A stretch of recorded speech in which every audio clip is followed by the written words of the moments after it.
Le président qui a regagné Abidjan hier en fin d'après-midi après 2 visites officielles respectivement en Corée et au Maroc. Dans la déclaration faite au pavillon présidentiel, le chef de l'État a réaffirmé toute l'importance de ces missions qui renforceront davantage la coopération entre la Côte d'Ivoire et ces 2 pays émergents. Nous vous proposons la déclaration du président Alassane Ouattara à son arrivée hier à l'aéroport Félix Houphouët-Boigny de Port-Bouët. Je rentre du Royaume du Maroc où j'ai pris part à l'invitation de Sa Majesté le roi Mohamed VI à la 9e édition du Forum pour le développement en Afrique, organisé par la Commission économique pour l'Afrique et le gouvernement marocain. Au cours de mon séjour, j'ai eu l'honneur d'être reçu au Palais Royal de Rabat par Sa Majesté le roi Mohamed VI. Cette rencontre témoigne à nouveau de la qualité des liens historiques, d'amitié et de fraternité qui unissent la Côte d'Ivoire et le Royaume du Maroc. Elle traduit également la vitalité des relations de coopération entre nos 2 pays. Comme vous le savez, de nombreuses entreprises marocaines travaillent avec notre pays dans les secteurs de la finance, de l'immobilier ou encore de l'industrie. Notre ambition est donc de renforcer davantage cette coopération sud-sud.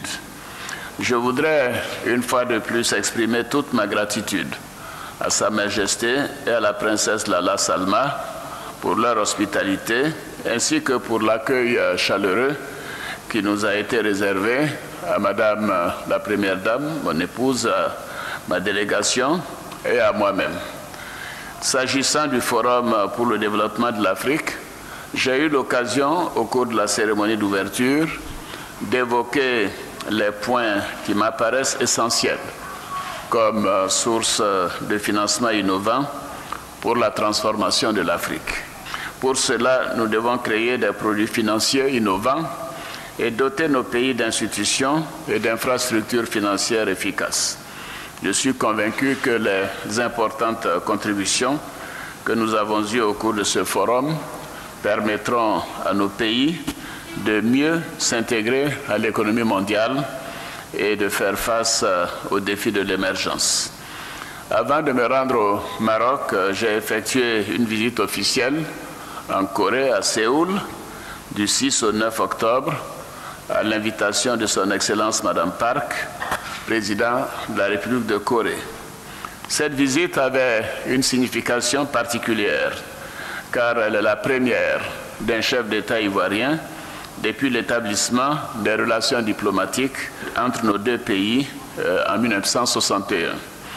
Au cours de mon séjour, j'ai eu des entretiens fructueux avec la présidente Park, à qui je voudrais renouveler mes vifs remerciements pour l'accueil chaleureux et amical qui m'a été réservé. Pour reprendre les termes de Madame la Présidente, je peux dire que la Côte d'Ivoire et la Corée, comme elle l'a dit, c'est désormais ton pied, mon pied. Je lui ai exprimé toute mon admiration pour les progrès immenses accomplis qui ont permis un développement extraordinaire de la Corée.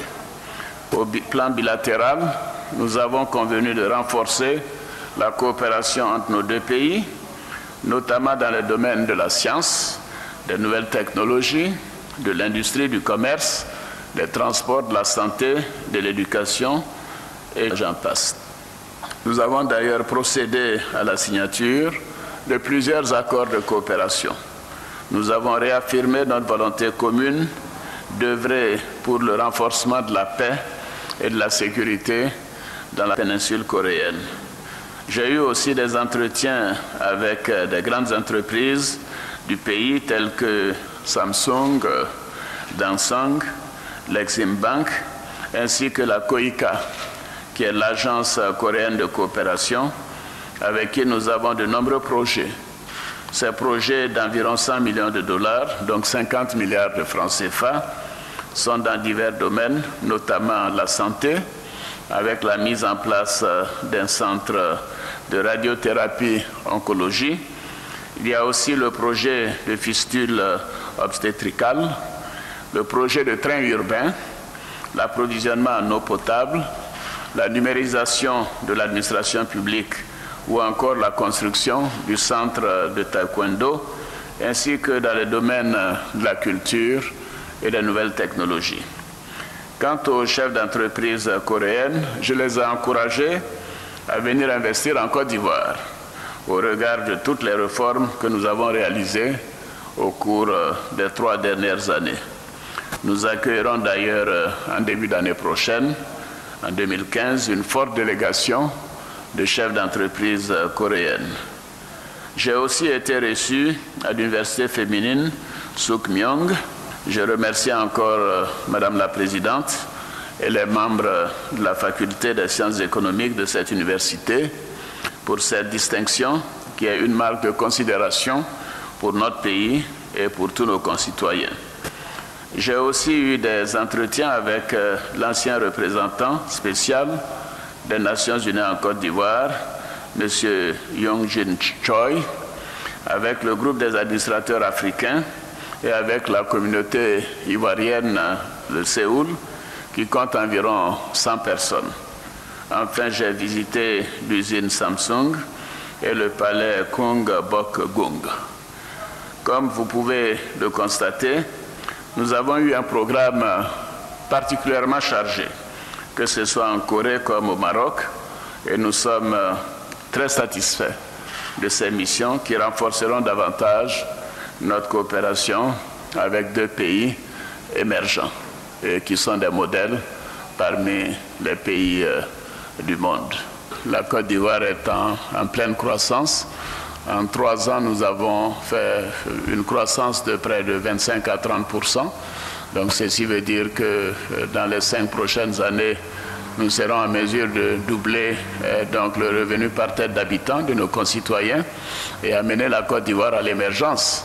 Et ceci veut dire que la Côte d'Ivoire sera sur le continent africain un pays qui compte davantage.